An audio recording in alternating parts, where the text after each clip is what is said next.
English class. So last class we studied or we learned the lesson The Open Window by Saki, isn't it? So today we are going to continue the lesson. Before moving into the lesson, let me remind you where we have stopped. Okay? So Frampton Nuttall, a young man with a nerve cure, came to a country town, and with the introduction of letters from his sister, he visits many of the peoples in the town. And according to his sister's instruction, what happened? Frampton Nuttall came to Mrs. Sappleton's house, where he meets her niece Vera. And after enough silent communication, what happened? Who started the conversation? Yes, very good. Vera, the niece, started the conversation. And she asked him whether he knew any of the people around. To which he replied that hardly a soul. So there arises an idea within our little niece. And again she carries on with the question that whether he knew, or Frampton knew anything about her aunt, Mrs. Sappleton. To which he answers, or he tells that I know only her name and her address. And again Vera gets a very bright idea. So she changes her tone of conversation and gets into a very sad mood and tries to convey him the reason for they have kept the open window.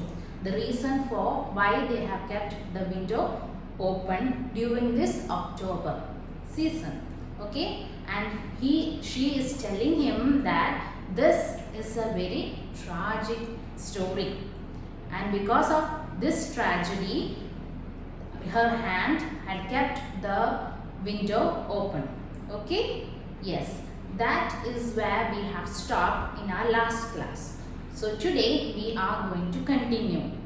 I want you to take your textbook, page number 4, and we will continue. First, listen to me. Okay? Yes, shall we begin? Okay. Out through that window, 3 years ago to a day, her husband and her 2 young brothers went off for their day's shooting. They never came back.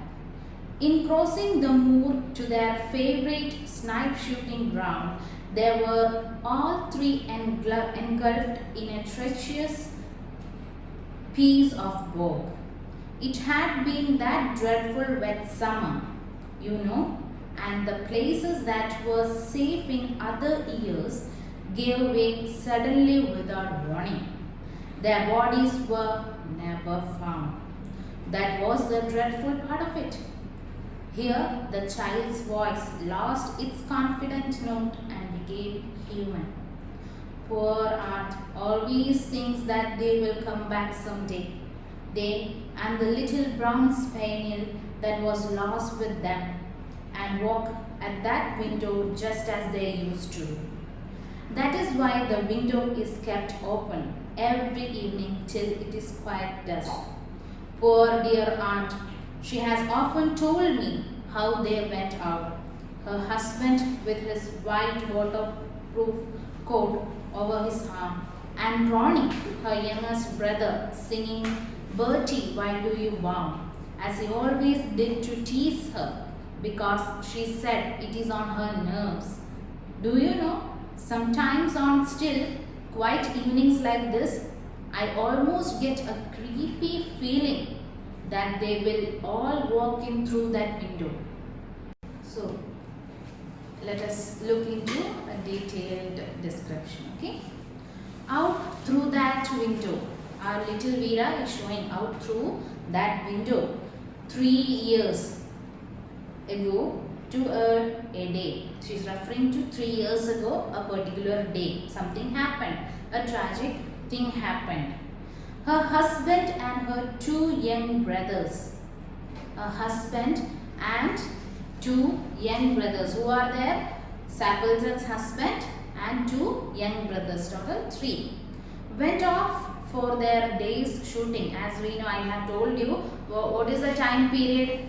Yes, during the 1900s, and for them hunting was a hobby. So they went for hunting, shooting. That is what here she is referring to. They never came back. So they never came back. What happened to them? Let's find out.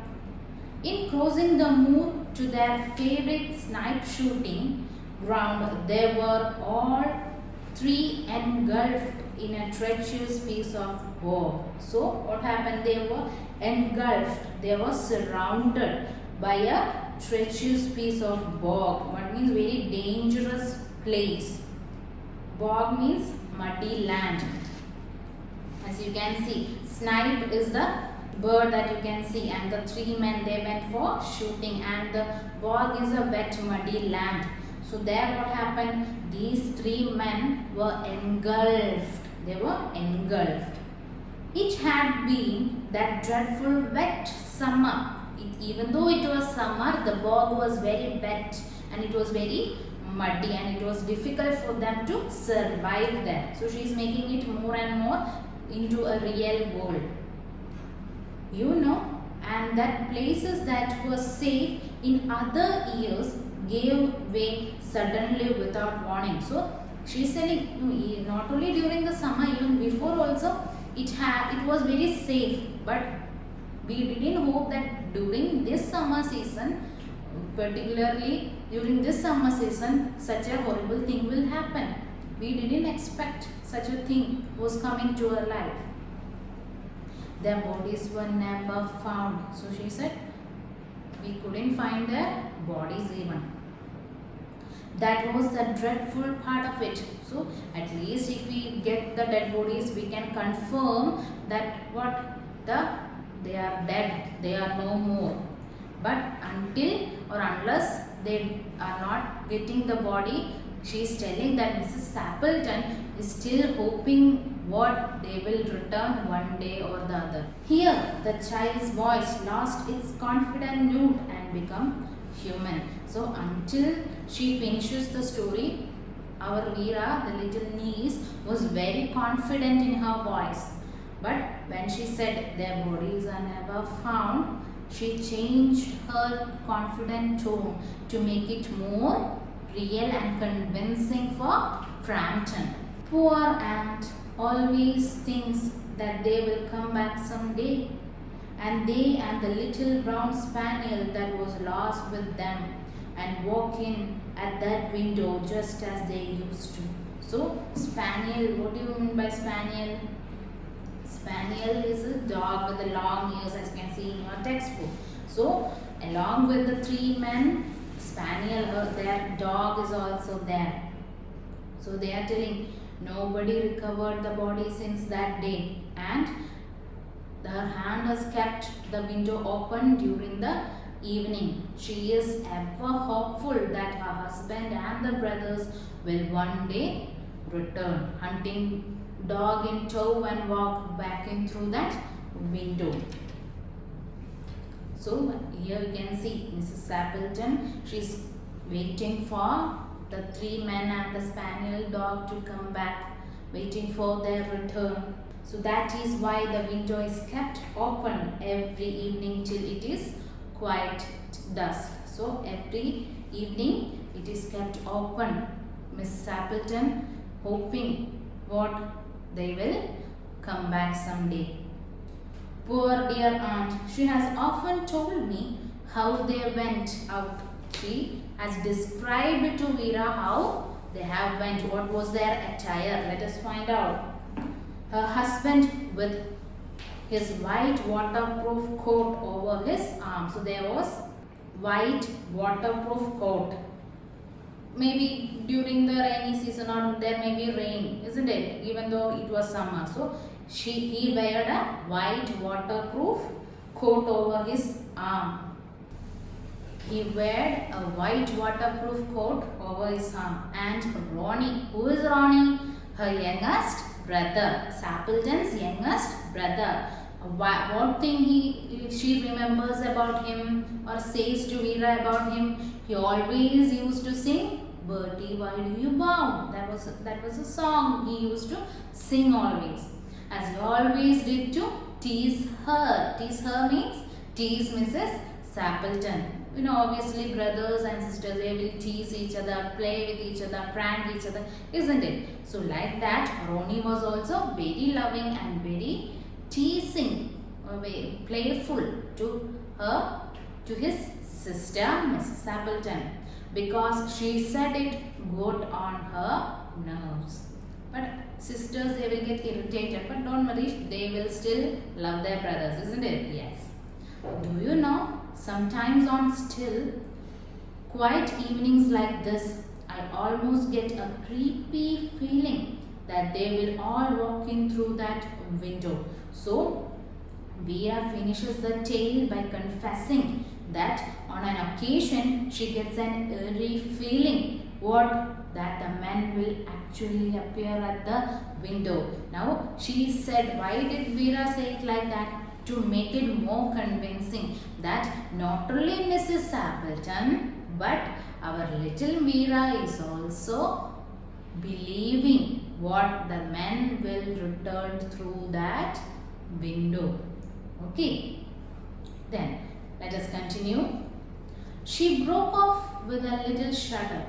It was a relief to Frampton when the aunt bustled into the room with a whirl of apologies for being late in making her appearance. I hope Veera has been amusing you, she said. She has been very interesting, said Frampton. I hope you don't mind the open window, said Mrs. Sappleton briskly. My husband and brothers will be home directly from shooting and they always come back this way. They have been out for snipe in the marshes today, so they will make a fine mess over my poor carpets. So, like you men folk, isn't it? She rattled on cheerfully. To Frampton, it was all purely horrible. He made a desperate but only partial successful effort to turn the talk onto a less ghastly topic. He was conscious that his hostess was giving him only a fragment of her attention, and her eyes were constantly straying past him to the open window and the lawn beyond. It was certainly an unfortunate coincidence that he should have paid his visit on this tragic anniversary. Okay, so come back. She broke off with a little shudder. So, a little shudder she came in. It was a relief to Frampton when the aunt bustled into the room with a whirl of apologies for being late in making her appearances. So, whenever we are there or we are late for some program or meeting, what we do, we just get into that meeting and we'll say, sorry for being late, please give me or please pardon me for the thing. I am sorry, it is my fault, isn't it? So like the same way, Miss Sappleton rushed into the room and told our Frampton that sorry for being late. And she also asked, what I hope Veera has been amusing you. So I think Veera was talking to you, making conversation, giving you beautiful ideas about our hometown, isn't it? So to which he replied, she has been very interesting. Yes, of course, your niece was there. She was giving me comfort. She was talking about the new place, about the place around. She was keeping me engaged. Yes, he supported her. I hope you don't mind the open window, said Mrs. Sappleton briskly. So, she is asking, do you mind if I keep the windows open? Now, she is going to tell why she is keeping the window open. Okay, let's find out. My husband and brothers will be home directly from shooting, and they always come in this way. So, she said, again, the same story what Veera has told our Frampton, that the men will come back from shooting, and they always used to come in through that open window. That's why I kept it open. So again, what happened? Our Frampton thinks about or takes back the story to the what Veera was telling him a little while. They have been out for snipe in the marshes today, so they will make a fine mess over my poor carpets. She is worried about her carpets. What happened? They have been to the marshes where it will be muddy, sluggy and all. They will go in and they will find snipes, and they will, when they come inside, what happened? All my carpet will be dirty. They will dirty my carpet. That's why I kept the window open so that they can come in through that window. So like you men folk, isn't it? So that is an indication that she is giving that the men folks doesn't keep anything clean. They will dirty everything. If we go into some men's room or maybe in your own room, your mother always will be behind you telling you clean the room, keep your things properly, isn't it? So men folks are like that. They don't like, I think they don't like keeping things tidy, isn't it? But there are some men, okay, they organize neatly. My brother, I would say, he organizes neatly, keeps everything very neat and tidy in his room. My mother usually tells me to keep everything neatly. So just as Veera finishes her story, Mrs. Sappleton enters. She immediately apologizes for the open window and explains that she's left it open for her husband and brothers who should soon return from shooting, isn't it? She rattled on cheerfully. So she was very happy, cheerful.